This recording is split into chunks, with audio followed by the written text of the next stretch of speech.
నమస్కారం, లక్ష్మీ డివోషనల్ కి స్వాగతం. మీరు మా ఛానల్ ను మొదటిసారి చూస్తున్నట్లయితే మా ఛానల్ ని సబ్స్క్రైబ్ చేయండి, బెల్ ఐకాన్ ని క్లిక్ చేయండి. దాని ద్వారా మేము చెప్పే మరిన్ని విషయాల గురించి తెలుసుకోవచ్చు. మా వీడియో మీకు నచ్చినట్లయితే లైక్ చేయండి, షేర్ చేయండి. వీడియోను స్కిప్ చేయకుండా పూర్తిగా చూడండి. ఓం శ్రీ గణేశ నమః. ఓం శ్రీ మాత్రే నమః. మీకు కలలో దీపం గాని కాగడ గాని మండుచున్న అగ్ని జ్వాల కలలో కనపడినట్లయితే ఎలాంటి ఫలితాలు ఉంటాయో తెలుసుకుందాం. మీకు కలలో దీపం కానీ కాగడ కానీ మండుచున్న అగ్ని జ్వాల చక్కగా వెలుగుచున్నట్లు కలలో కనపడినట్లయితే మీరు చేసే పనులలోనూ చేయబోయే పనులలోనూ కార్యసిద్ధి కలుగుతుంది.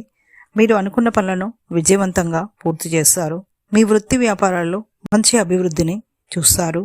ఆదాయం మీకు బాగా కలిసి వస్తుంది అని అర్థం. ఇక నెక్స్ట్ వీడియోలో మరిన్ని విషయాలను మనం తెలుసుకుందాం. Thanks for watching. ఈ వీడియో మీకు నచ్చినట్లయితే లైక్ చేయండి, షేర్ చేయండి, మా ఛానల్ని సబ్స్క్రైబ్ చేయండి.